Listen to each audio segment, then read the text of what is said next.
자, 236페이지의 511번 문제는 요 부등식을 만족시키는 자연수의 순서상의 개수를 구하시오 그랬는데 뭐 방정식에서 부등식으로 바뀐 정도의 차이가 있는 거죠.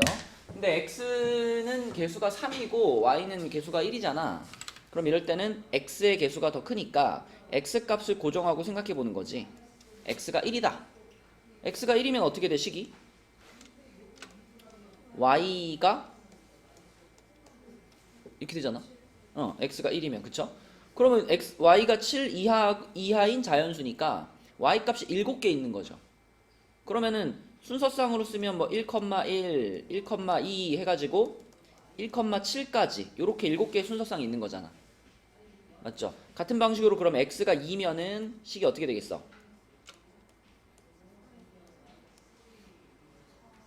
이제 요렇게 되겠지. 그럼 요거는 1,1부터 아니지 2,1부터 2,4까지 그 4개가 있겠지, 그치? 그 다음에 어서오세요. x가 3일 때 x가 3이면은 y가 1보다 작거나 같다 이렇게 되겠지, 그치? 그러면은 한 개밖에 없겠네. 3,1 요렇게. 그래서 7개, 4개, 1개 이거 더하면 되죠. 12개가 답이 되겠습니다. 12개. 또 숙제하는 것 중에 질문 있나요? 517번.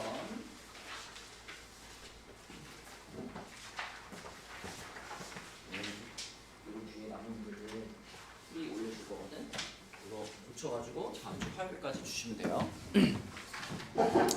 517번 보겠습니다. 517번은 270의 양의 약수 중에 홀수의 개수를 구하시오 그랬죠. 그럼 이제 270을 소인수분해 해봤을 거 아니야, 그지? 270이 소인수분해 하면 뭐예요? 그치, 이렇게 되겠지.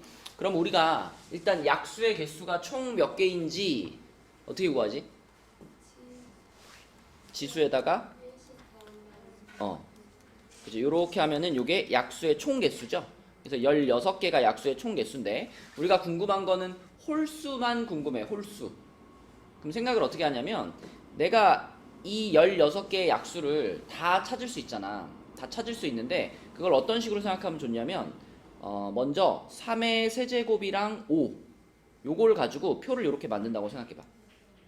1, 3, 3의 제곱, 3의 세제곱, 1, 5 가지고 표를 만들어. 여기에 숫자가 몇 개 나오겠어? 8개의 숫자들이 나오겠죠. 근데 거기 써지는 8개의 숫자들은 전부 다 무슨 수일까? 홀수들이야. 그치? 그리고 거기다 이제 이 표에 있는 8개도 이거의 약수고요. 거기다 전체적으로 곱하기 2를 해가지고 또 8개의 숫자를 만들어. 그러면 여기 있는 8개도 전부 270의 약수들인 거지. 그치? 대신 이쪽에 있는 8개들은 곱하기 2를 한 것이기 때문에 전부 무슨 수들일까? 짝수들이겠지, 그치? 그러면 결국은 홀수가 8개, 짝수가 8개, 이렇게 해서 16개의 약수를 갖는 상황인 거야. 그쵸? 그래서 답은 8개, 홀수만 찾으라고 했으니까 8개가 되는 거고, 아니면 우리가 모든 약수들을 쭉 나열할 수 있는 또 하나의 방법이 이런 게 있죠. 2의 1제곱이니까 1 플러스 2라는 괄호를 하나 만들고, 그 다음에 3의 세제곱이니까 1 플러스 3 플러스 3의 제곱 플러스 3의 세제곱 그리고 1 플러스 5 이렇게 괄호를 3개를 만들어서 이거를 쫙 분배를 해도 약수들이 쫙 나열된다 그랬지, 그치? 그러니까 약수의 총합을 구할 때는 이런 방식으로 쓴다 그랬잖아. 그럼 이게 분배되는 과정을 생각해보면 이 앞에 있는 괄호에서 내가 1을 고르고 그리고 뒤에 있는 무언가하고 곱하면 전부 홀수겠죠. 근데 앞에 있는 괄호에서 2를 고르고 뒤에 있는 무언가하고 곱하면 전부 짝수겠죠. 그쵸? 그래서 첫 번째 괄호에서 1을 골랐느냐 2를 골랐느냐가 홀수 짝수냐를 결정하는 거죠. 그쵸? 그래서 여기서 1을 골랐습니다 라고 생각하면 여기서 한 가지, 여기서 4개 중에 하나 고르고 여기서 2개 중에 하나 고르는 거니까 이렇게 해서 8개의 홀수. 또 맨 첫 번째 괄호에서 2를 골랐다 그러면 그것도 한 가지잖아. 선택권으로 따지면. 그렇게 전개되는 것이 또 8개의 짝수. 이런 식으로. 그래도 홀수는 8개구나 라고 생각할 수 있습니다. 자, 또 숙제한 거 중에 질문 있어요?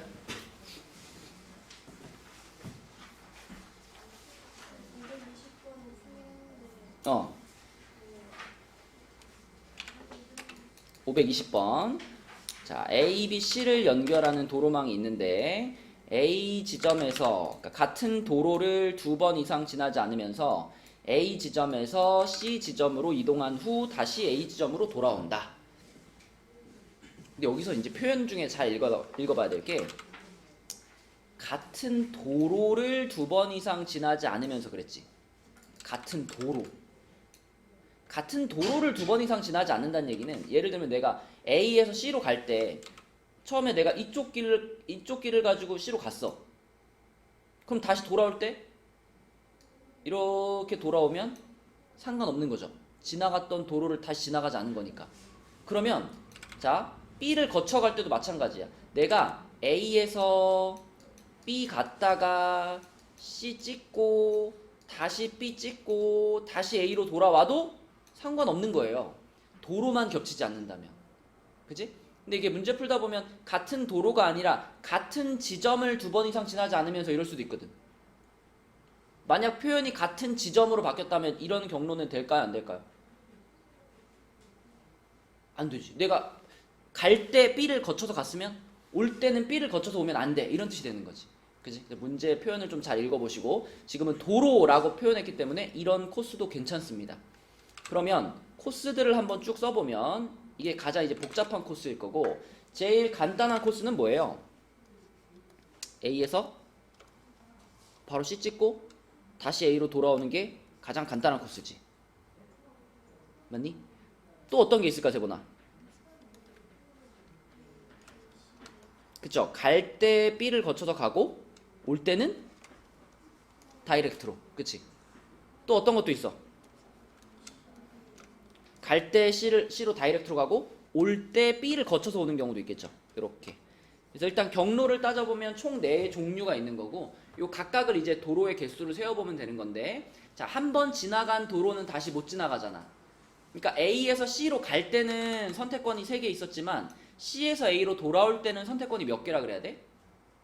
2개라 그래야 돼. 그치? 갈 때 사용한 길 하나를 빼주는 거지. 그러면 A에서 C로 갔다 다시 A로 돌아오는 경우는 6가지 코스가 있는 거죠. 이런 방식으로 계산해 나가면 됩니다. A에서 B까지 가는 거 2가지, B에서 C까지 가는 거 2가지, C에서 A로 돌아오는 거 3가지.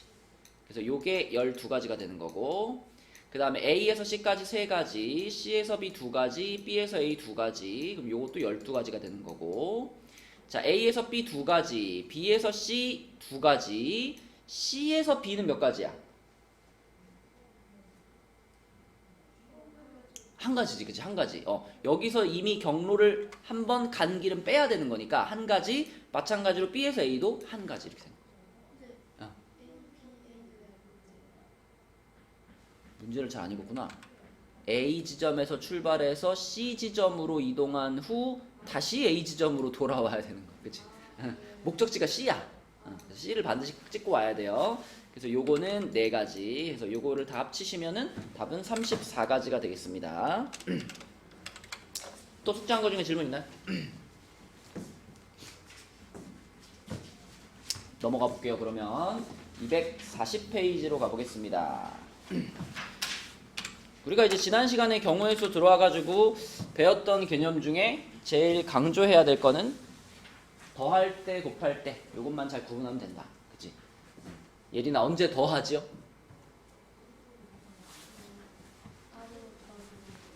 동시에 일어나지 않을 때, 그치?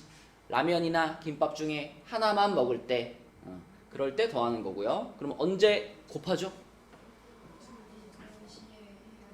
동시에 일어날 때, 두 가지 다 선택해야 될 때, 라면도 하나 먹고 김밥도 하나 먹고 이럴 때 그 경우의 수들을 곱하는 거지, 그치? 자, 6번 문제 보겠습니다. 240쪽에 자, 이렇게 생긴 그림이 있는데 진짜 유명한 문제예요. 진짜 많이 나오는 문제. 자, 이 그림에 5가지 영역에 5가지 색깔을 칠한대요. 서로 다른 5가지 색을 칠한다.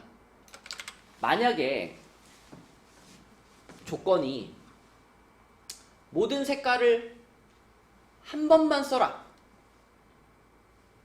였다면 요거를 색칠하는 방법이 몇 가지일까요?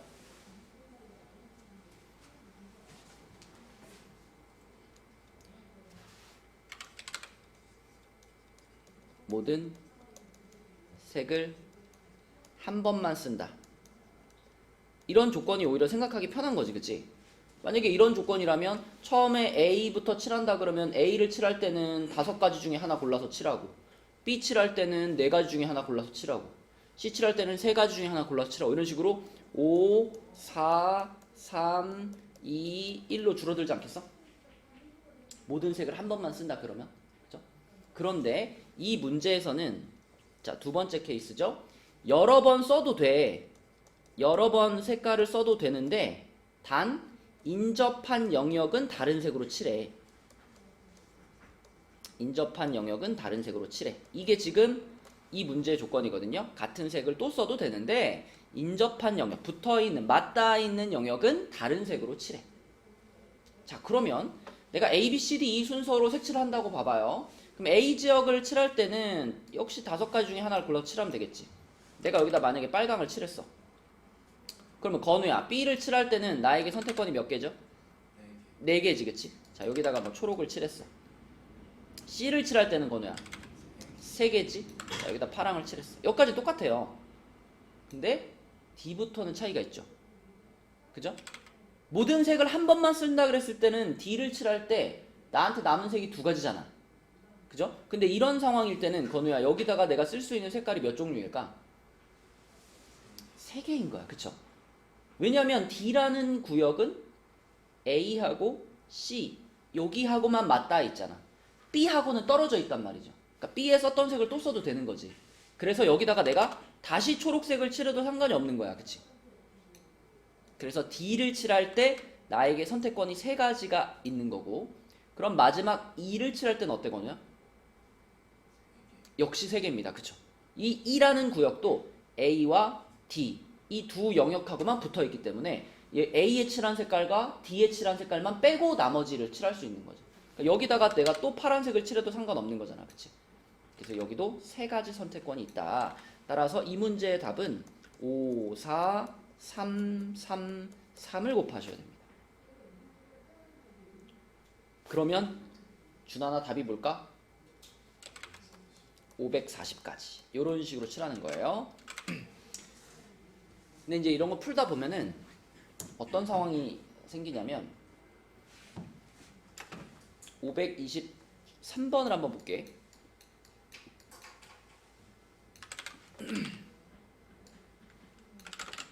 자, 523번도 조건은 같습니다. 내가 4개의 영역을 칠하는데 일단 색이 5가지예요. 5가지 색이 있고요. 같은 색을 또 써도 되는데 인접한 영역은 다른 색으로 칠한대요. 근데 여기서 말하는 인접한 영역이라고 하는 건 그 경계선, 선을 공유하는 영역입니다. 그러니까 A랑 C는 인접한 영역인 거고, 예원아 A랑 B는 인접한 영역인 거고, 예원아 A랑 C는 인접할까 안 할까? 인접하지 않는다라고 보는 거예요. 한 점만 공유하는 두 영역은 인접하지 않는 것으로 본다 그랬죠? 그럼 A랑 C는 붙어있지 않은 걸로 해석해라 이 말이죠. 자, 그럼 내가 이거를 아까처럼 풀려고 이제 생각을 해보면 A부터 칠한다고 생각해 볼게. 그러면 얘다마 여기다가 쓸 수 있는 색깔은 5가지죠. 그쵸? 여기다 뭐 빨간색을 칠했어. 그럼 이제 B를 칠한다. B에다가 쓸 수 있는 색깔은 4가지. 그치? 그럼 여기다가 내가 초록을 칠했어. 그럼 C에다가 쓸 수 있는 색깔은 다시 4가지죠. 근데 잘 생각해봐. 자, 여기서 이제 고민이 되는 거야. 내가 C에다가 A에 칠했던 색을 또 써도 상관이 없죠. 그죠? 그래서 여기를 내가 빨강으로 칠해도 상관이 없어. 혹은 여기를 파랑으로 칠해도 상관이 없어. 그지? 근데 뭐가 문제냐면 이 C라는 영역을 빨강으로 칠한 거랑 C라는 영역을 파랑으로 칠한 거랑 그 결과가 누구에게 영향을 줄까요? D를 칠할 때 영향을 주는 거야. 만약에 내가 여기를 빨강으로 칠했다면 그러면 D에다가 쓸 수 있는 색깔이 몇 종류가 돼요? 4가지가 되는 거야. 왜냐면 D는 A하고 C하고 인접해 있는데 둘 다 빨강이잖아. 빨강만 피하면 되잖아. 그럼 여긴 4가지가 되는 거지. 근데 내가 만약에 여기를 빨강이 아니라 파랑으로 칠했다면 그러면 D를 칠할 수 있는 색깔이 몇 가지가 돼? 세 가지가 되는 거죠. 그쵸? 준환 이해되니? 예원이 무슨 말인지 알겠어? 그래서 이 문제를 풀 때는 애초부터 어떻게 하고 가는 게 편하냐면 A하고 C하고 이렇게 같은 색을 칠하는 경우하고요. 그 다음에 A하고 C가 서로 다른 색이 칠해져 있는 경우로 아예 처음부터 구분하고 푸는 게 더 편해요. 자, 그러면 이제 생각을 약간 달리 해야 되는데, 자, 내가 만약에 A하고 C를 같은 색으로 칠하겠다라고 정했어. 그러면 예원아, 내가 지금 아까 A를 맨 처음 칠했잖아. 거기서 5가지 선택권 중에 하나를 골랐죠. 그래가지고 빨강을 칠했단 말이야. 그 다음에 B에다가 4가지 중에 하나를 골라서 칠했어. 그 다음에 이제 C를 칠해야 되잖아. C를 칠할 때 이미 우리는 A하고 같은 색을 칠하기로 결정을 내렸지. 그러면 C를 칠할 때 선택권을 몇 가지라고 말해야 될까? 아니, 우리는 지금 A하고 C를 같은 색으로 칠할 거야 라고 결정을 했지. 근데 A에 이미 색이 칠해져 있지. 그러면 C를 칠하는 건 몇 가지라 그래야 돼? 이미 A에 무슨 색을 칠했어? 빨간색을 칠했어. 그럼 C를 칠할 때 내가 고를 수 있어, 색을? 무조건 뭘 칠해야 돼? A에 빨강을 칠했으니까 C도 무조건 빨강을 칠해야 되는 거야. 이렇게 마음을 먹었으니까. 그러면 C를 칠할 때는 선택권이 한 가지인 거예요. 고를 수 없어. A에 칠한 걸 무조건 칠해야 되니까. 그죠? 그래서 여기가 한 가지가 되는 거고, 대신 그러면 A와 C가 무조건 같은 색인 게 확실하니까 D를 칠할 때는 예원아 몇 가지 선택권이 있는 거야? 몇 가지? 우리가 색깔 몇 개 쓸 거죠, 총? 총 5가지 색깔이지? 그럼 D를 칠할 때는 무슨 색을 피하면 돼? 빨강만 피하면 되잖아. 4가지 선택권이 있는 거야, 4가지. 그죠? 자, 그래서 이때는 5 곱하기 4 곱하기 1 곱하기 4 해가지고 80까지 이렇게 되는 겁니다. A와 C가 같은 색일 경우에는. 자, 그럼 두 번째로 A와 C가 다른 색도 한번 해볼게요. 자, 여기까지는 똑같을 거고. 이제 C를 칠할 거야. 준혁아, 근데 이번에는 내가 A하고는 다른 색을 칠하기로 결정을 했잖아. 맞지? 그럼 C를 칠할 때 나에게 선택권이 몇 개 있을까? 지금 그림 특칠되어 있는 상황을 놓고 생각해봐. 그치? 내가 C를 칠할 때는 물론 A에 칠한 빨간색도 피해야 되지만 B하고도 인접해 있잖아. B에 칠한 색깔도 피해야 되지. 그치? 맞죠? 그래서 C를 칠할 수 있는 색깔은 몇 가지다? 3가지가 되는 거죠. 그쵸? 그러면은 얘랑도 다르고 얘랑도 다른 새로운 색깔을 여기다 이렇게 칠했다라고 생각할 수 있는 거지. 맞니? 그러면 D를 칠할 때 선택권이 몇 가지가 될까? 3가지가 되는 거야. 그죠? 왜냐면 5개의 컬러 중에 빨강도 피해야 되고 파랑도 피해야 되니까 남은 색 중에 하나를 골라서 칠하는 거지. 그래서 여기 칠하는 방법이 3가지. A와 C를 다른 색으로 칠한다 그러면 5, 4, 3, 3 이렇게 되는 거예요. 180까지가 되겠죠. 그러니까 이게 이제 색칠하는 문제 중에서 조금 어려운 패턴입니다. 특정한 두 지역이 같을 때와 다를 때로 나눠서 풀어야 되는 거예요. 그러니까 풀다 보면 케이스를 나눠야 될지 안 나눠도 될지 판단이 설 거예요. 그냥 아까 위에서 풀었던 문제처럼 그냥 몇 곱하기 몇 곱하기 몇 곱하기 몇 이렇게 끝나는 문제가 있고 하다 보면 얘네 둘이 같은 색일 때랑 다른 색일 때가 다음 영역에 영향을 주네? 그럼 나눠서 푸는 거고. 그쵸? 그래서 이 문제의 답은 260까지가 될 겁니다. 자, 넘어갈게요. 다음 유형으로. 발전 7로 가볼게요.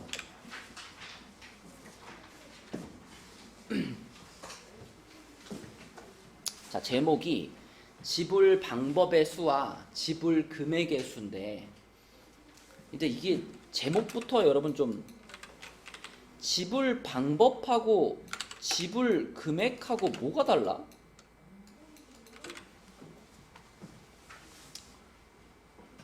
예를 들어 우리 세분이한테 1,000원짜리 3장이 있고요. 그 다음에 500원짜리 5개가 있어. 그러면 세본이가 지불할 수 있는 방법, 그러니까 네가 돈을 낼 수 있는 방법의 숫자가 몇 가지일까? 생각해보면 보통 이제 지불 방법이나 지불 금액을 할 때는 0원을 지불하는 방법은 뺍니다. 0원을 지불하는 거는 사실 돈을 안 낸 거잖아. 그럼 돈을 냈다고 볼 수가 없으니까 0원을 내는 것은 뺄게요. 자, 그럼 지불 방법은 어떤 식으로 구하는 거냐면 단순하게 1,000원짜리가 나한테 3장이 있어. 1,000원짜리 3장이 있어. 그럼 내가 이 1,000원짜리를 가지고 할 수 있는 행동이 몇 가지일까? 세본이한테 1,000원짜리가 3개 있어. 한 장 내거나 2장 내거나 3장 내거나. 근데 안 낼 순 없나?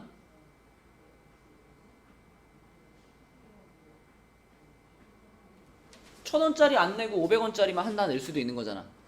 그치? 그러니까 1,000원짜리 3장을 가지고 내가 할 수 있는 행동은 4가지가 있는 겁니다.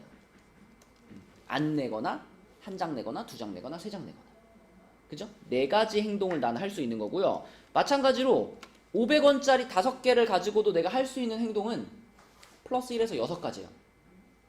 500원짜리 동전을 하나도 안 내거나, 하나 내거나 2개 내거나 3개 내거나 5개 내거나. 그치? 그래서 6가지 행동을 할 수 있어요.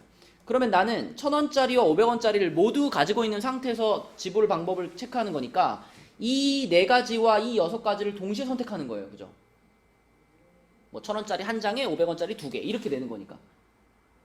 그러면 준하나 4하고 6을 어떻게 해야 돼? 곱해야 돼. 그럼 곱하면은 24가지가 나오는데 이 24가지 방법 중에는 무엇도 포함되어 있을까요? 1,000원짜리를 하나도 안 내는 것도 요 안에 4가지 중에 한 가지잖아. 500원짜리를 하나도 안 내는 것도 6가지 중에 한 가지잖아. 그러면 이 24가지 방법 중에서 하나는 뭘까요? 1,000원도 안 내고 500원도 안 내는. 쉽게 말하면 빵원을 내는 경우가 요 중에 하나 포함되어 있단 말이죠. 그러면 그거는 지불 방법으로 볼 수가 없는 거잖아. 지불하지 않은 거니까. 그래서 그 하나만 빼주는 겁니다. 그래서 23가지가 지불 방법의 수예요. 그러면 지불 금액의 수라는 건 뭐냐면, 자, 이 23가지 방법 중에는 어떤 방법들이 다 포함되어 있을 거냐면 1,0, 0,2. 그러니까 앞에 거는 1,000원짜리, 뒤에 건 500원짜리라고 생각하세요. 그럼 1,0이면은 1,000원짜리 하나 내고 500원짜리 안 낸 거거든. 그럼 준혁아 얼마 낸 거야 이거? 1,000원을 낸 셈이야. 그치? 금액으로 따지면 1,000원을 낸 셈이지. 자, 이거는 1,000원짜리 안 내고 500원짜리만 2개 낸 거죠. 금액으로 따지면 얼마예요? 역시 1,000원이지. 똑같이 1,000원을 낸 건데 이거는 지폐를 낸 거고 이건 동전을 낸 거란 말이야. 이 2가지를 이 지불 방법의 숫자를 체크할 때는 이 2가지를 다른 방법으로 보는 거잖아. 내가 낸 돈의 종류가 다르니까. 근데 지불 금액의 수일 때는 내가 1,000원을 냈냐 500원을 냈냐가 중요한 게 아니지. 얼마를 냈냐가 중요한 거야. 그래서 똑같이 1,000원을 낸 거라면 지불 금액의 수에서는 같은 케이스로 보는 거예요. 그게 지불 방법이냐 지불 금액이냐의 차이예요. 지불 방법은 내가 낸 돈의 종류가 다르면 다 다른 걸로 해석하는 거고, 지불 금액은 돈의 종류가 달라도 최종적으로 낸 금액이 같으면 같은 걸로 보자는 거예요. 이게 조금 더 어려워요. 경우의 수는 더 적지만 이게 체크하기가 조금 더 어려워. 이거 어떻게 해야 돼 그러면? 일일이 다 써가지고 다 빼봐야 되나? 겹치는 걸?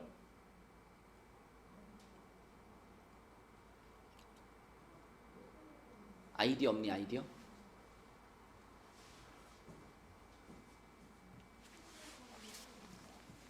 애초에 이런 중복이 발생하는 것은 1,000원짜리도 있고 500원짜리도 있기 때문이잖아. 그럼 어떻게 생각하면 편하냐면 지불 금액의 숫자를 계산할 때는 모든 화폐를요 가장 작은 단위로 환산하면 됩니다. 그러니까 1,000원짜리 3장이면 3,000원이잖아. 3,000원이라고 하는 거를 500원짜리로 따지면 이게 500원짜리 몇 개랑 같은 금액이에요? 500원짜리 6개랑 같은 금액이잖아. 그치?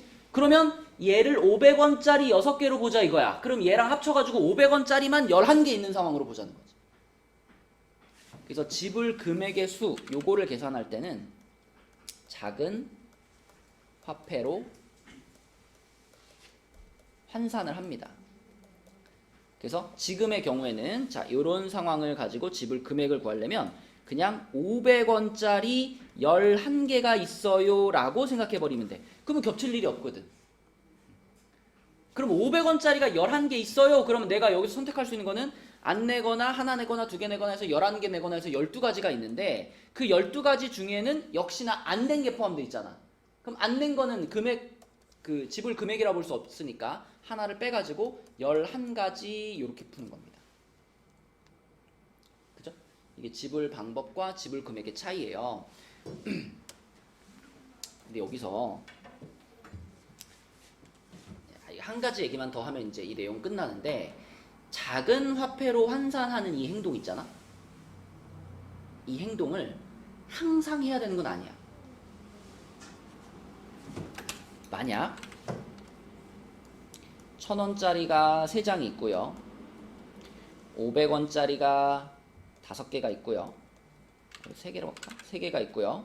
100원짜리도 3개가 있어. 자, 이랬을 때 내가 이 돈을 가지고 지불할 수 있는 금액의 수를 계산한다.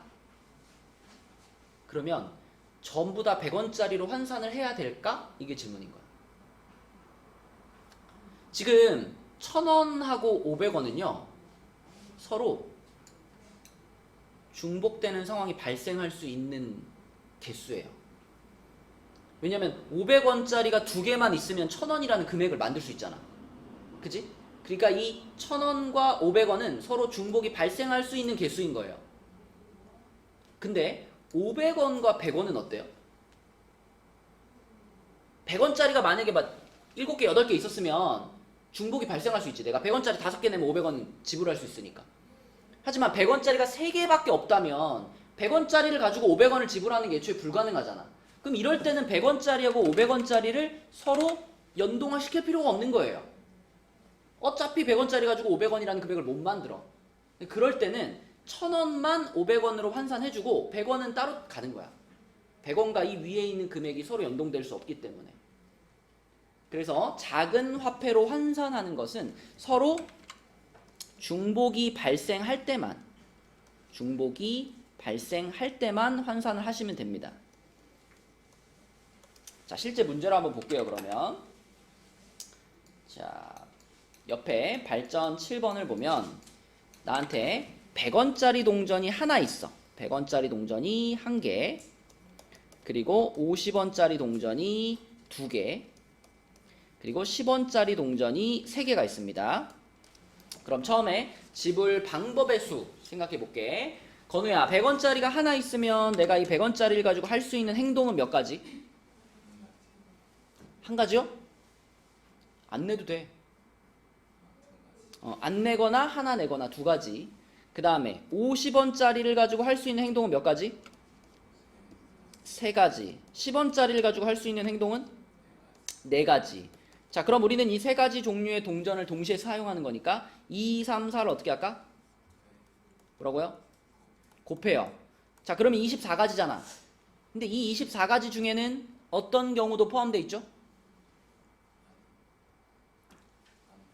안 내고 안 내고 안 내고 아무것도 안 내는 경우도 요 안에 포함되어 있지. 그거는 지불하는 방법이라고 볼 수 없죠. 그래서 그 하나는 빼주는 거니까 답은 뭐예요? 23이야. 그치? 지불하는 방법은 23이야. 자, 그럼 지불하는 금액을 볼 때는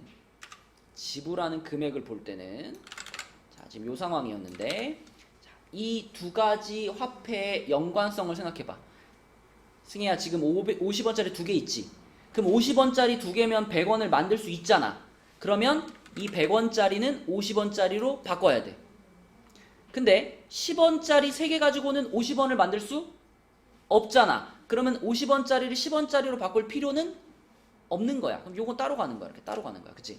그러면 100원짜리 하나를 50원짜리로 바꾸면 50원짜리 2개가 추가되는 거잖아요. 그래서 얘네 둘은 이제 묶어서 뭘로 보자? 50원짜리 몇 개? 4개로 보자. 50원짜리 4개로 보자. 얘는 그대로 그냥 10원짜리 3개 그대로 가는 거야. 그대로 가는 거야. 그러면 요렇게 두 종류를 가지고 아까랑 똑같은 행동을 하는 거죠. 그럼 이번에도 4 곱하기 3 해야 되겠지. 그리고 그 4 곱하기 3 안에는 뭐가 포함되어 있다? 안 내는 거. 0원을 내는 것도 포함되어 있어. 그러면 그거 한 가지는 빼줘야 되겠지. 그래서 답은 뭐가 돼요? 4, 3. 그지? 11가지 이렇게 되는 거지. 그치? 이렇게 풀 수 있겠죠? 자, 그 다음에 아니다. 쏘리. 네 가지, 4개, 3개였으니까 개수였으니까 방법은 5가지, 4가지겠지, 그치? 안 내는 것까지 포함해서. 그래서 5랑 4를 곱해가지고 1을 빼는 거니까 19가지가 맞는 거죠. 이렇게 해서 19가지. 요게 지불하는 금액의 숫자가 되겠습니다. 자, 한번 해보자. 그럼 525번 문제 있죠? 525번. 지금 설명한 방법대로 잘 한번 계산해 주세요. 자니까 그러잖아. 자니까.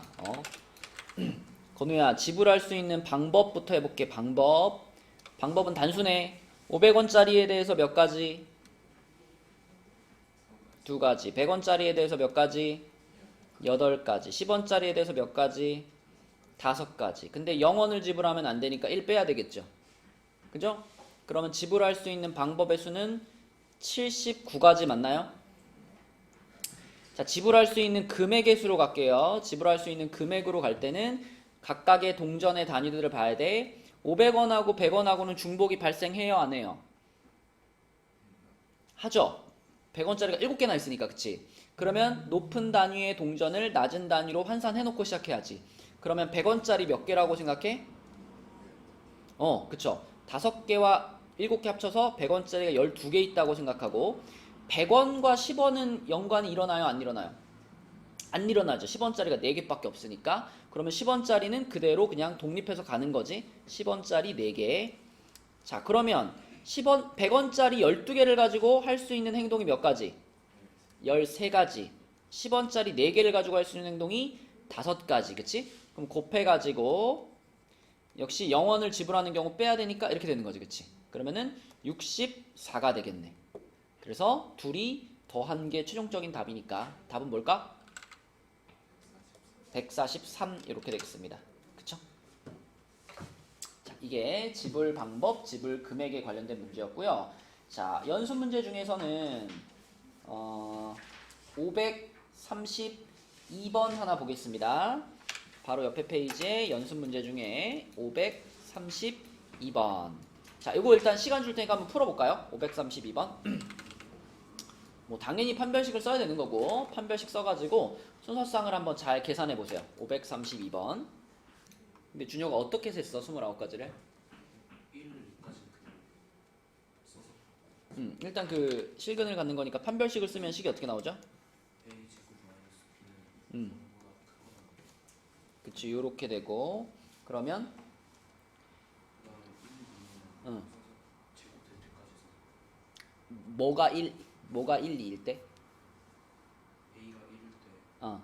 B는 1일 그치, 요게 이제 A 제곱이 B보다 크거나 같습니다. 이런 상황이기 때문에 A가 1일 때하고 B가 2일 때는 서서 풀었다.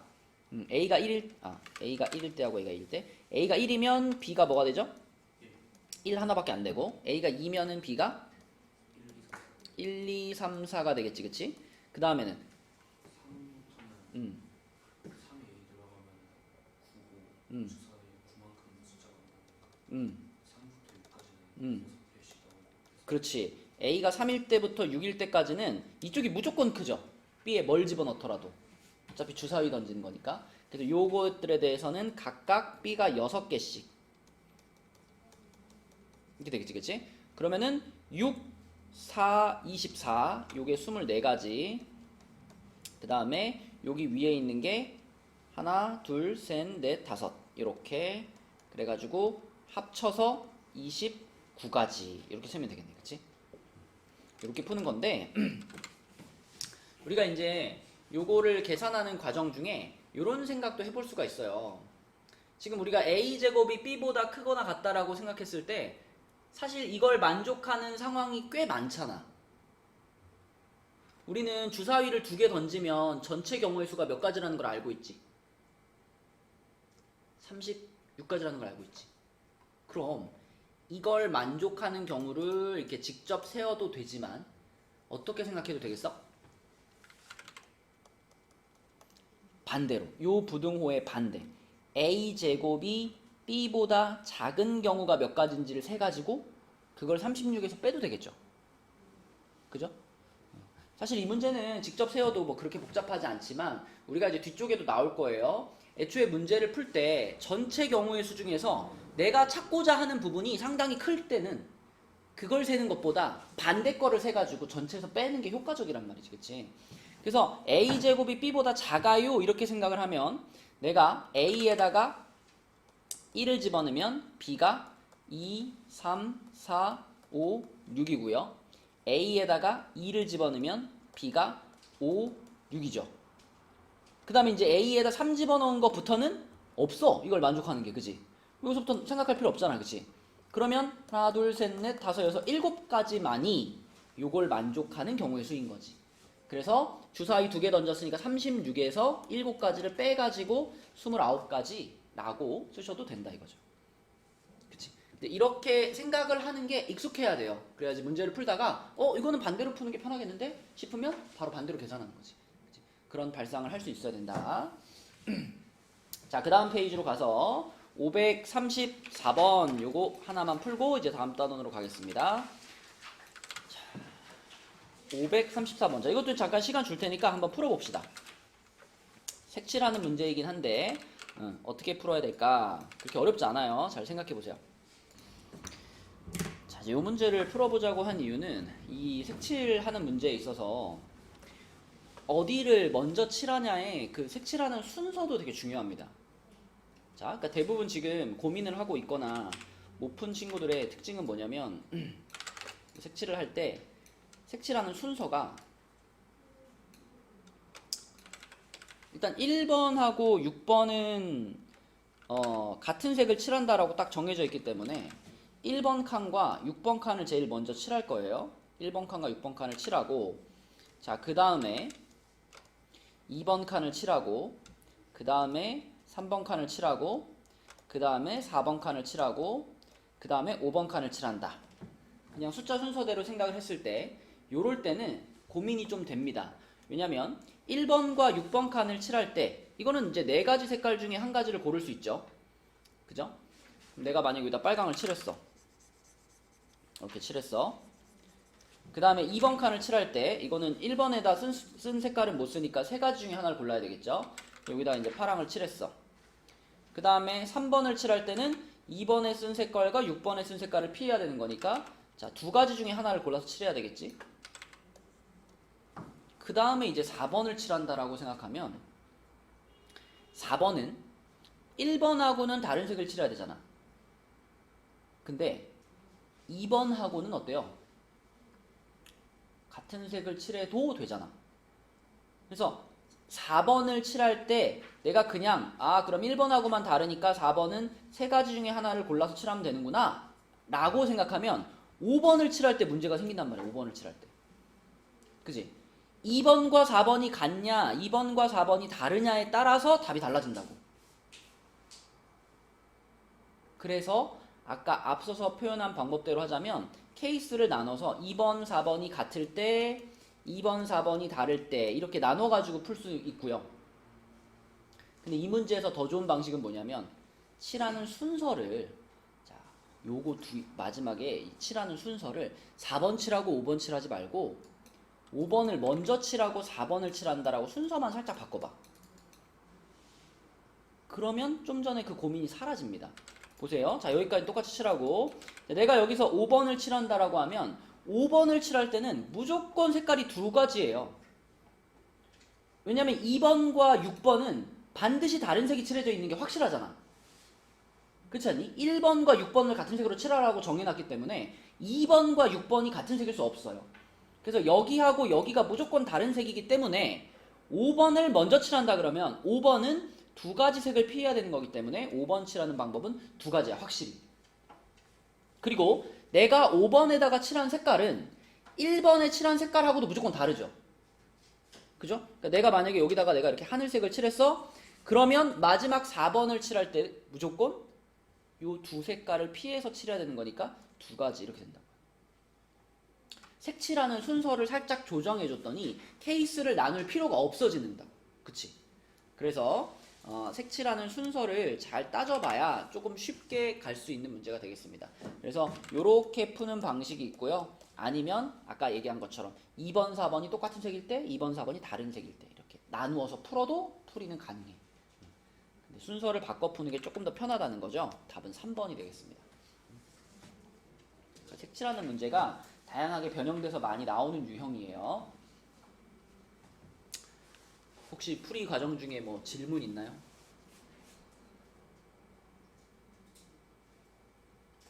이해가 됐나요? 색칠하는 문제에서는 어떤 칸부터 칠할 건지 순서도 좀 고려를 해서 문제를 풀어주셔야 됩니다. 자, 이제 다음 단원으로 가서 순열로 가보겠습니다. 순열 244쪽에 순열.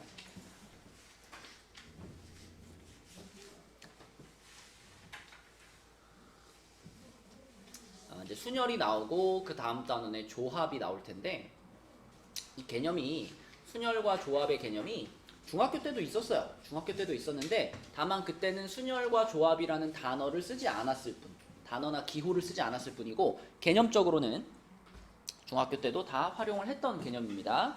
먼저 이제 순열이라고 하는 거는 순서대로 나열한다 이렇게 생각하면 돼요. 순서대로 나열. 순서대로 나열. 포인트는 순서가 있다는 거지. 순서를 따져가면서 줄을 세우는 거, 그걸 순열이라고 합니다. 예를 들면 지금 여기 교실에 8명 있단 말이야. 여러분 8명을 내가 일렬로 쭉 줄을 세울 거야. 여러분 8명을 일렬로 쫙 줄을 세운다.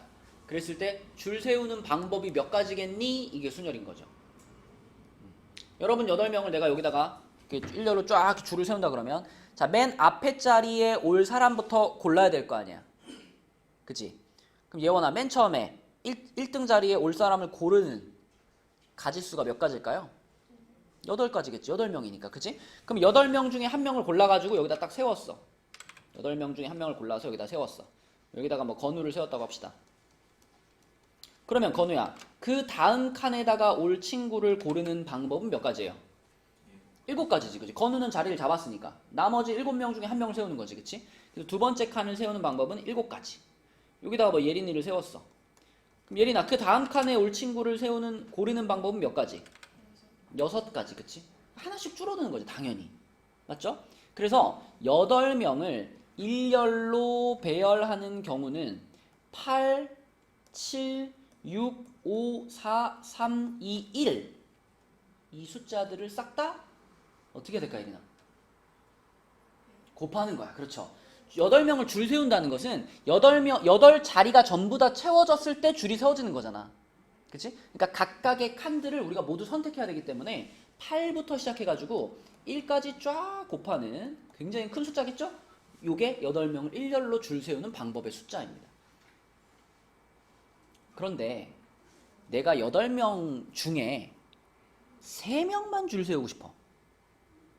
사람은 8명인데 그 중에 3명만 뽑아서 일렬로 줄 세우고 싶어. 그러면 생각을 어떻게 하면 돼요?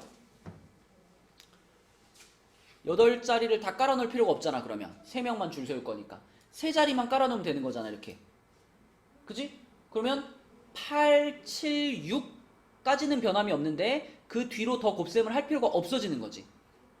그지? 그래서 만약에 8명 중에 3명만 뽑아서 줄 세울 거야. 그러면 계산 방식이 8 곱하기 7 곱하기 6 여기서 끝나는 거죠. 자, 그래서 이런 걸 우리가 기호로 이제 이렇게 표현합니다. 8명 중에 8명을 모두 줄 세워. 그러면 8p8 이렇게 써요. 앞에 게 전체 인원수, 뒤에 게 내가 일렬로 세우고 싶은 사람 수. 그러니까 8p8 그러면 위에 써 있는 것처럼 8 곱하기 7 곱하기 6 곱하기 땡땡땡땡 해가지고 1까지 다 곱하는 거가 8p8이야. 이걸로 그리고 다른 표현으로 8 느낌표. 이거 알죠 여러분? 느낌표. 이거 뭐라고 읽더라? 팩토리얼이라고 있습니다. 8 팩토리얼. 뭐 계승 이렇게도 읽는데 팩토리얼이라고 주로 사용해요. 그래서 8 팩토리얼 그러면 8명 중에 8명을 다 뽑아가지고 줄 세우는 거구나. 계산은 8, 7, 6, 5, 4, 3, 2, 1을 다 곱하는 거구나. 이렇게 기억하시면 되고. 자, 만약에 8명 중에 내가 3명만 줄 세울 거야. 그러면 8p3 이렇게 씁니다. 8명 중에 3명만 줄 세울 거야. 그러면 8부터 곱하기를 시작을 하는데 얘담아 숫자를 몇 개만 곱하면 끝나는 거야? 3개만 곱하면 끝나는 거야. 그래서 8 곱하기 7 곱하기 6에서 멈추는 거죠. 그래서 이렇게 N, P, R 이렇게 쓰는 것을 우리가 순열이라고 하고요. N명 중에서 R명을 뽑아서 일렬로 줄 세운다. 이런 의미입니다. N명 중에서 R명을 뽑아서 일렬로 줄 세운다. 여러분들에게 문자 활용 능력을 좀 볼게요. 자, 뭐 예를 들어 6p2 그럼 뭐야 준원아? 6 곱하기 5지. 그지? 6 곱하기 5. 건우야 만약에 10p4 그럼 뭐야?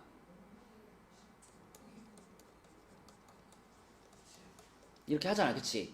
자, 내 질문이 이겁니다. 순열을 이런 식으로 쓴다는 규칙을 알았잖아.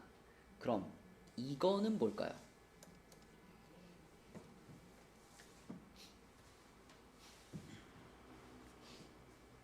일단 뭐부터 곱하기 시작하겠어?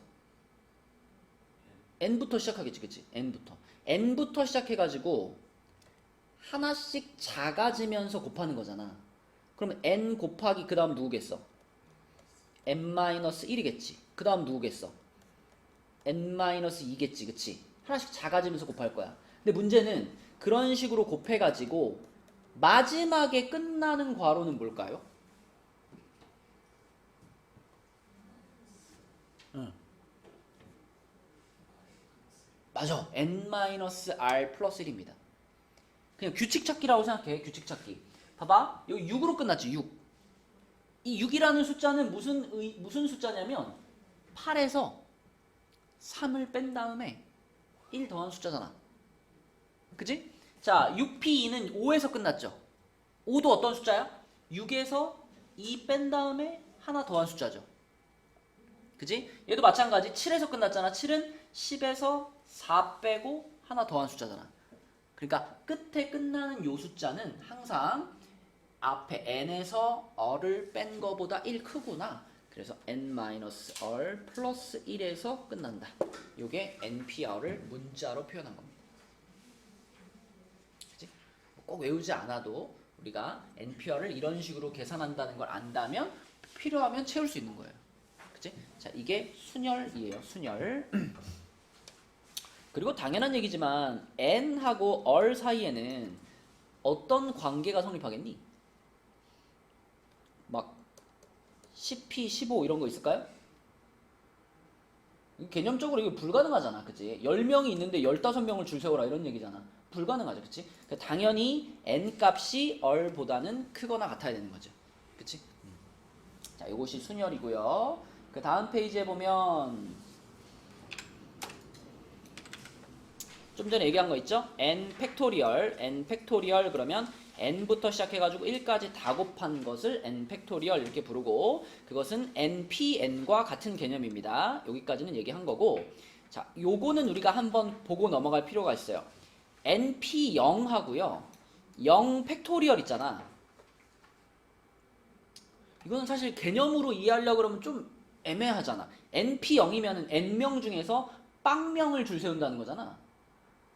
사실 그걸 줄 세운다는 의미가 없죠. 그러면 근데 이거를 1이라고 하자 약속한 거야. 약속.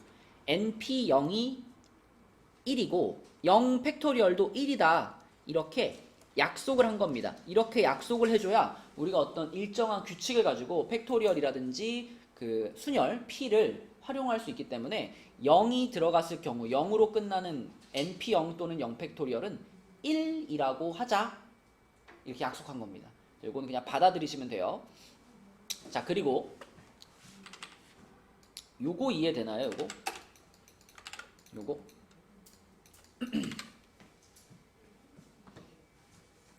숫자로 먼저 이해할게. 자, 예를 들어 10p4가 있어. 우리는 10p4가 10 곱하기 9 곱하기 8 곱하기 7이라는 걸 이미 알고 있죠. 그치? 그러면 이 10p4를 우리가 이렇게 써도 될까? 10 팩토리얼 나누기 6 팩토리얼 이렇게 써도 될까? 받아들여지나요? 분모는 65432 1이 곱해진 거고 분자는 1987654321이 곱해진 거잖아. 그러면은 6 팩토리얼을 약분할 수 있지 않을까요? 예담 이해되니? 그지? 그래서 10 팩토리얼 그러면 10부터 시작해가지고 1까지 다 곱해져 있는 거고 6 팩토리얼 그러면 6부터 시작해가지고 1까지 곱해져 있는 거잖아. 그럼 내가 요거를 요렇게 지우고 여기서도 6부터 1까지 지운다면 남는 건 1987까지 남을 거 아니야. 그치? 그래서 우리는 10p4를 요렇게 표현할 수 있고요. 그걸 그대로 식으로 옮기면 요렇게 되는 겁니다. 이런 거 다 하나하나 설명하는 이유가 있어요. 이거 그 빈칸 채우기 문제라든가 혹은 뒤에 조합으로 넘어가가지고 빈칸 채우기 문제에서 이런 식으로 문자를 통해서 계산하는 과정을 물어본단 말이야. 물어봐. 그래서 얘를 이렇게 문자로 표현할 수 있구나라는 거 보고 넘어가셔야 돼요. 자, 그 다음에 밑으로 내려가 보면 이제 보충학습 그래가지고 여러분들이 순열 단원에서 자주 만나게 될 조건들입니다. 그냥 줄 세우기만 하면 재미가 없거든. 그래서 막 이런저런 조건을 붙여놓는 거야. 뭐 얘랑 얘를 이웃하게 줄 세워라. 얘랑 얘를 이웃하지 않게 줄 세워라. 뭐 적어도 어쩌고 저쩌고 이런 표현들이 계속 나올 거야. 자, 여기다가 키워드 하나씩만 적어놓고 갈게요. 하나씩만 적어놔. 이웃하게 줄 세워라. 이웃하게 라는 표현이 들어가 있을 때 요때의 키워드는 묶어입니다. 묶어. 이웃하게 하고 싶은 애들끼리 묶어. 한 몸으로 묶어. 자, 구체적인 방법은 뒤에 유형 하나씩 볼 때 하고요. 이웃하지 않게 나열해라. 이웃하지 않게. 자, 이때 키워드는 뭐냐면 이웃하지 않게의 키워드는 칸막이에요. 칸막이. 가령 내가 여학생들을 이웃하지 않게 줄 세우고 싶어. 그러면 남학생들을 먼저 세워서 걔네를 칸막이로 쓰는 거야. 이웃하지 않게 줄 세우고 싶은 애들 말고 나머지들을 먼저 줄 세워서 걔네가 칸막이처럼 사용되는 거지. 그 사이사이에 여학생들을 넣어주는 거예요. 그럼 여학생끼리는 붙어있지 않을 테니까. 그치? 그게 이웃하지 않게 줄 세우는 방법이고요. 그 다음에 적어도 어쩌고 저쩌고 이런 표현이 있는 거, 이런 건 우리가 여사건이라고 부르는데요. 여사건을 푸는 방법은 반대의 상황을 활용해서 푸는 겁니다. 아까 연습 문제에서 한번 봤죠? 그래서 여사건 반대 이렇게 적어 놓을게요. 적어도 라는 말이 있을 때는. 그 다음에 교대로 나열하는 순열의 수, 요거 같은 경우에는 사이사이에 잘 넣어주면 됩니다. 사이사이. 그러니까 문제를 읽으면서 이런 표현이 딱 있을 때 여러분들 머릿속에 이 키워드가 딱 떠올라야 돼. 아, 이거는 이렇게 푸는 거, 이거는 이렇게 푸는 거. 방법까지 연결이 되셔야 됩니다. 자, 그럼 문제로 한번 가봅시다. 247쪽으로 갈게요.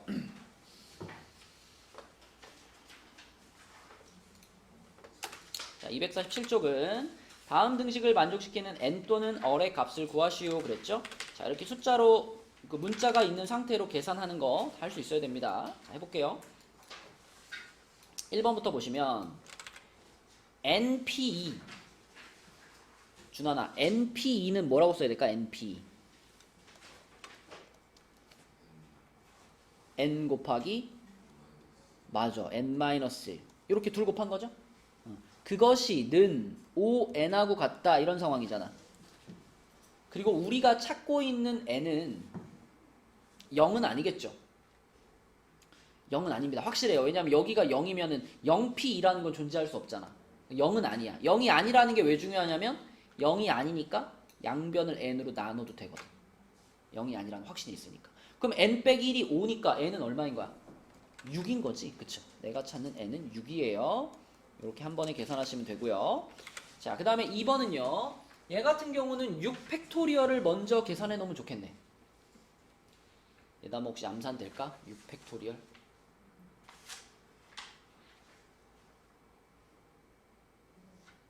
하다 보면은 자연스럽게 외워지는데 5팩토리얼이 120이에요.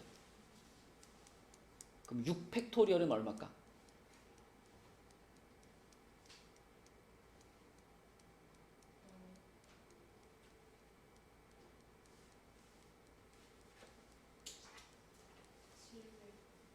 그지? 여기다가 6만 곱하면 되죠. 그쵸? 자, 그러니까 결국 이거는 5PR에다가 720을 곱했더니 43,200이 됐어요. 이런 식이란 말이야. 그치? 그럼 양변을 720으로 어떻게 해주는 게 편하겠어? 나눠주는 게 편하겠지? 그래서 양변을 720으로 나눠주시면 5PR은요 60인가요? 맞죠? 그죠? 그러면 이제 계산하면 돼. 5PR이 60이다.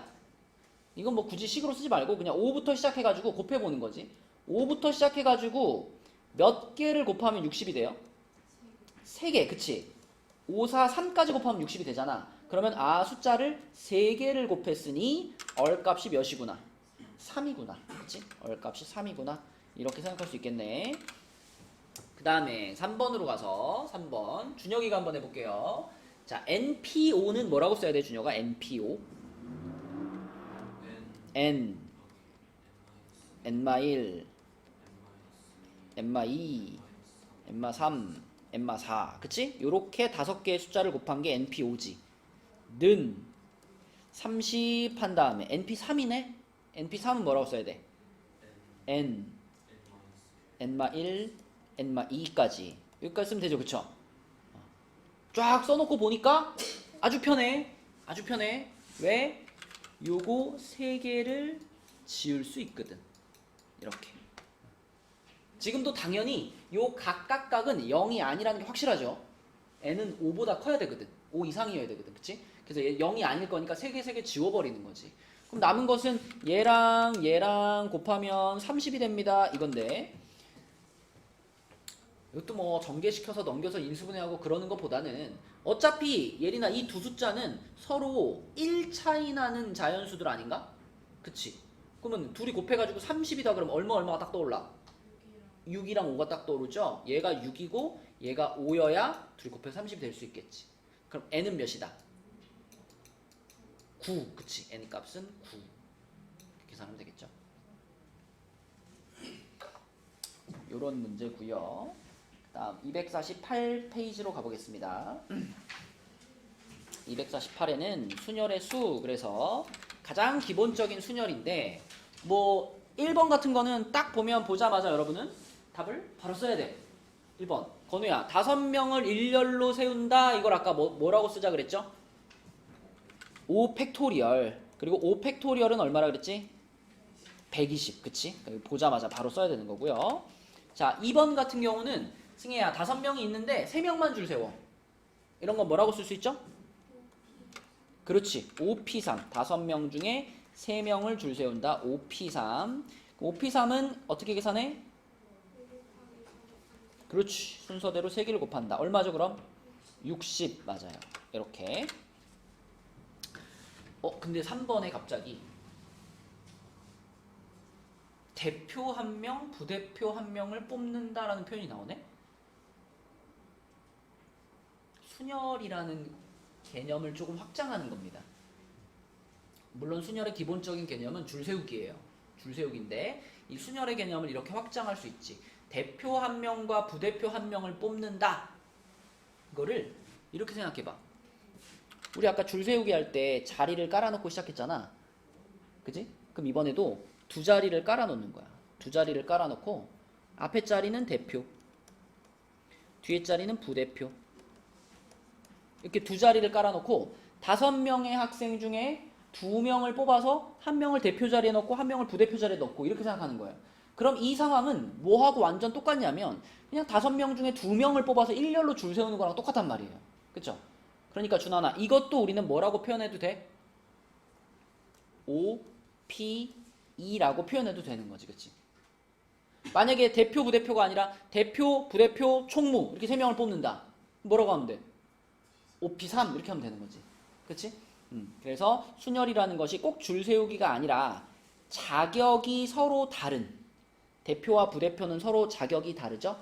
그래서 자격이 다른 대표 뽑기로,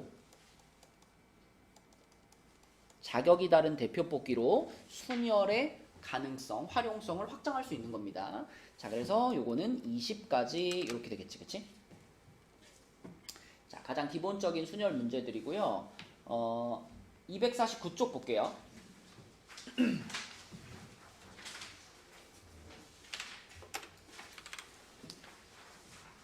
이거 순열하면서 제일 많이 나오는 조건이야.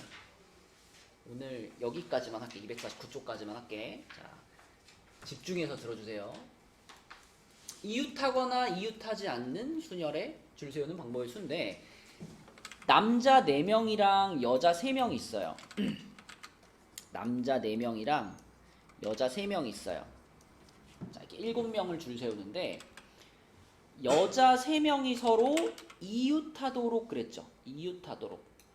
아까 준하나 이웃하도록의 키워드가 뭐였지? 묶어. 그죠? 묶어. 자, 여자 3명이 이웃하도록, 그러면 여자 3명을 묶으란 말이야. 그치? 여자 3명을 묶어. 자, 이렇게 3명을 이렇게 묶어요. 묶었다라는 얘기는 지금부터 이 3명은 몇 명처럼 취급하겠다? 한 명처럼 취급하겠다, 이런 뜻인 거야. 묶어서 이렇게 밧줄로 묶어버렸어. 그러면 우리는 결국 5명을 일렬로 줄 세우는 거다, 이렇게 받아들일 수 있죠. 그죠? 남자 4명, 여자 3명 있었는데 3명을 묶어버렸으니까 총 5명이나 마찬가지인 거야. 그럼 5명을 일렬로 줄 세우는 방법 몇 가지지, 준하나? 5 팩토리얼이지, 그치? 자, 그런데 5 팩토리얼에서 끝나는 것이 아니라 얘네 3명은 묶여 있긴 하지만 걔네들끼리 3명 있으면 3명들끼리 이렇게 서로 자리 바꿀 수 있잖아, 그치? 그래서 묶여져 있는 애들끼리 그 안에서 자리 바꾸는 게 가능하단 말이야. 그래서 여자 3명끼리 자리 바꿀 수 있다. 그래서 3명의 자리를 바꾸는 방법 몇 가지일까요? 3팩토리얼. 그쵸? 3명을 일렬로 줄 세우는 거니까.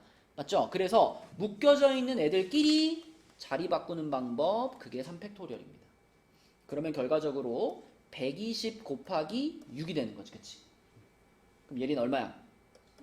720 이렇게 되는 겁니다. 자, 지금 내가 설명한 거 이해했는지 한 명씩 물어볼게요. 예원이부터. 남자 5명, 여자 2명이야. 여자 2명 이웃하게 줄 세우고 싶어. 몇 팩 곱하기 몇 팩인가요?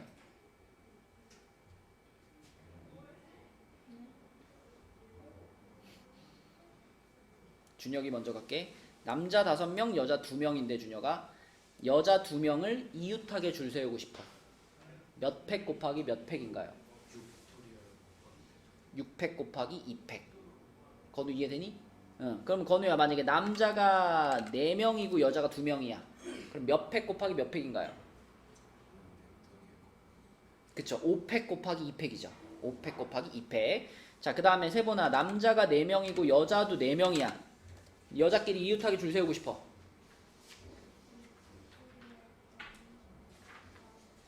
5팩 곱하기 4팩. 맞습니다. 5팩 곱하기 4팩. 자, 승희야, 남자가 6명이고 여자가 4명이야. 7팩 곱하기 4팩. 그쵸? 7팩 4팩. 자, 그 다음에 예담이, 남자가 8명이고 여자가 3명이야. 9팩 곱하기 3팩입니다. 그치? 준환이, 남자가 5명이고 여자가 3명이야. 6팩 곱하기 3팩. 그치? 자, 예린이, 남자가 2명이고 여자가 3명이야. 3팩 곱하기 3팩. 자, 왔다 예원아. 남자 둘, 여자 둘. 3팩 곱하기 2팩. 그치? 그래서 이웃하게 줄 세웁니다 라는 조건이 들어가면 딱 보자마자 아, 이거 몇 팩 곱하기 몇 팩이구나 바로 보여야 돼요.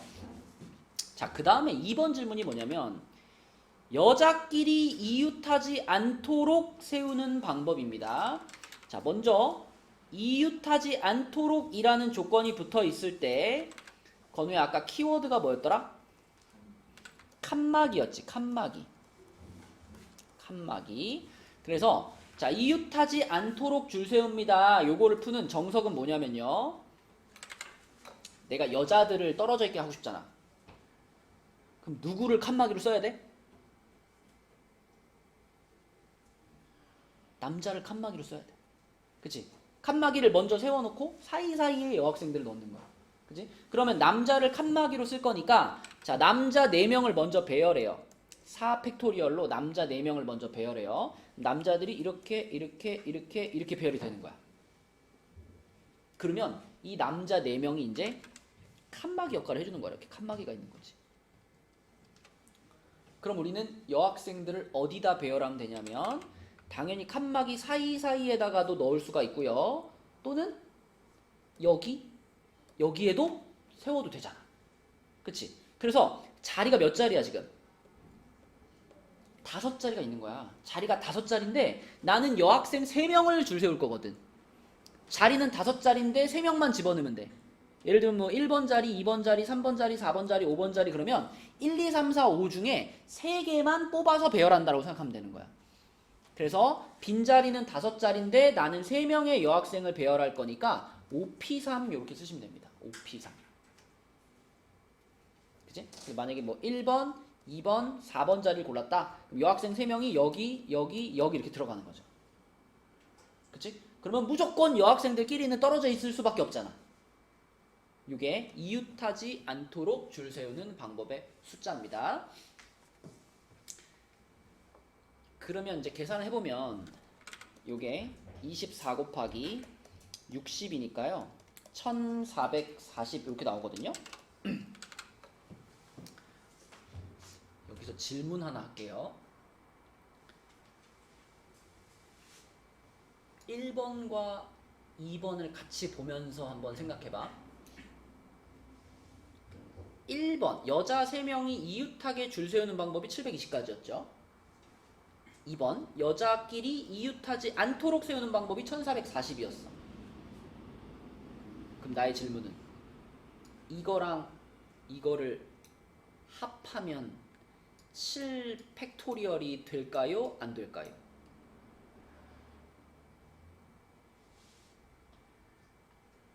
그러니까 남자 4명, 여자 3명을 그냥 일렬로 쫙 세우면 7팩이잖아. 그치? 그러니까 1번의 답과 2번의 답을 합하면 전체 경우의 수인 7 팩토리얼이 되겠냐 안 되겠냐가 내 질문이야.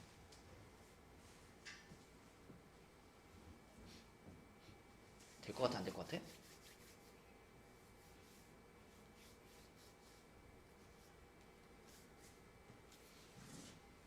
준하나 어때? 될까 안 될까?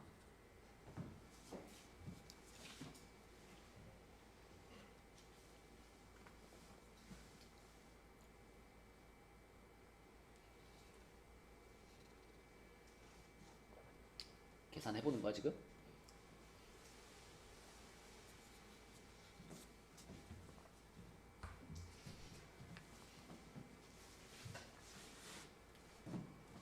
개념적으로 접근해보라는 거예요. 만약에 720이랑 1440을 더한 게 7팩토리얼이 맞다면 우리가 2번 문제를 풀 때 칸막이로 안 풀어도 되잖아. 만약에 저게 된다면 그냥 7팩에서 1번 답을 빼면 2번 답이 나온다 이런 개념이잖아. 근데 그게 되겠냐를 지금 물어보는 거예요. 승희야 될까 안 될까? 안 돼요. 안 되니까 칸막이를 세워가지고 풀어라라는 방법을 알려주는 거거든. 그럼 왜 안 될까? 이웃하게 줄 세우는 거랑 이웃하지 않게 줄 세우는 거랑 합하면 전체가 나와야 되는 거 아닌가? 안 되는 이유는 여학생이 3명이라고 그래요. 만약에 여학생이 2명이었잖아? 그럼 됩니다. 여자가 둘밖에 없었으면은 둘이 이웃하거나 이웃하지 않거나 밖에 없잖아. 그치? 근데 여학생이 3명이에요. 여학생이 3명이면 셋이 다 붙어 있는 경우도 있고요. 셋이 다 떨어져 있는 경우도 있지. 근데 그거밖에 없어? 둘은 붙어 있고 하나만 떨어져 있을 수도 있잖아. 그치? 이런 경우들까지 다 포함시켜야지 7팩이 되는 거란 말이야. 그러니까 내가 하고 싶은 말은 여러분들이 문제를 풀 때 이웃하지 않도록 줄 세운다라고 했을 때 1번에 대한 반대의 개념으로 기억하면 2명을 가지고 할 때는 맞지만 3명 이상을 가지고 할 때는 틀리다는 거예요. 그래서 이웃하지 않는다라는 표현이 들어가면 칸막이를 가지고 푸는 것이 항상 정답을 맞출 수 있는 방법이라고. 전체에서 빼는 방법으로 풀면 틀린다고요. 3명 이상일 때는. 그치? 그래서 얘네 둘을 합치면 전체 경우에서 7팩토리얼이 되지 않아요. 이웃하지 않도록이라는 조건은 칸막이를 세워서 푼다라고 기억해 주시고, 자 마지막 3번은 쉽습니다. 남자와 여자가 교대로 선다 그랬는데, 교대로 선다라는 말은 아까 전에 우리가 2번 문제를 풀 때 나왔던 자 이런 거, 이거는 지금 교대로인가요? 아닌가요? 세보나 이거 교대로 쓴 건가? 아니죠. 지금은 남자가 4명이고 여자가 3명이기 때문에 남녀가 교대로 서기 위해서는 반드시 자, 요렇게 서야 돼. 그치? 요렇게. 남자 4명 사이사이에 여학생들이 이렇게 들어가야 돼. 그치? 여학생이 이 끝으로 와버리면 교대로가 성립이 안 된단 말이야. 그쵸? 그래서 남녀가 교대로 섭니다. 그러면 이거는 자리가 딱 정해집니다. 남자들 4명이 바깥쪽에 서고요. 여자들 4명이 그 사이사이로 딱 들어와야지만 교대로가 되는 거야. 그럼 우리는 뭐만 정해주면 되냐? 남학생들 4명을 요 4자리에 쫙 깔아주면 되잖아. 배열해주면 되잖아. 그게 4팩토리얼. 여학생들 3명을 요 3자리에다 그대로 깔아주면 되잖아. 요게 3팩토리얼. 그럼 이렇게 곱하면 끝나는 거죠. 그러면 24 곱하기 6 해가지고 144가 답인데, 만약 조건이 교대로인데 남자도 4명이고 여자도 4명이야. 이러면 어떨까요? 좀 전에는 남자가 4명이고 여자가 3명이었으니까 교대로 쓰려면 반드시 이렇게 서야 된다 그랬죠. 근데 만약에 남자도 4명, 여자도 4명이야? 그러면 이렇게 설 수도 있고 이렇게 설 수도 있잖아.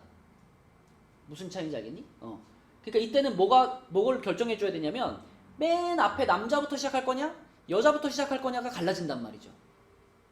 그래서 인원수가 똑같은 경우에는 남자부터 시작할래 여자부터 시작할래 해서 2가지 먼저 써주고, 그리고 남자는 남자들끼리 자기 자리에 배열, 여자는 여자들끼리 자기 자리에 배열 해가지고 여기 앞에 2가 추가가 돼야 인원수가 똑같을 때 교대로 서는 방법의 수가 됩니다.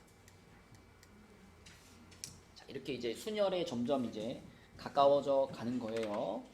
자, 그래서 오늘의 숙제는 개념원리 249까지 하고요. 그리고 LPM은 지난번보다 7까지 했죠.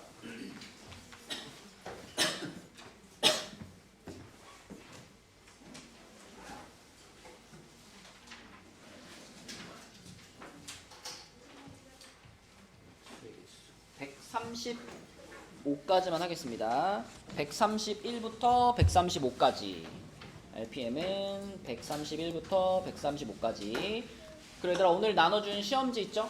시험지 고쳐오는 거 까먹지 마시고, 목요일 날도 우리 숙제가 시험이 있으니까 그 시험지 고치면서 앞부분 공부를 좀 한다라고 생각합시다. 수고했어요.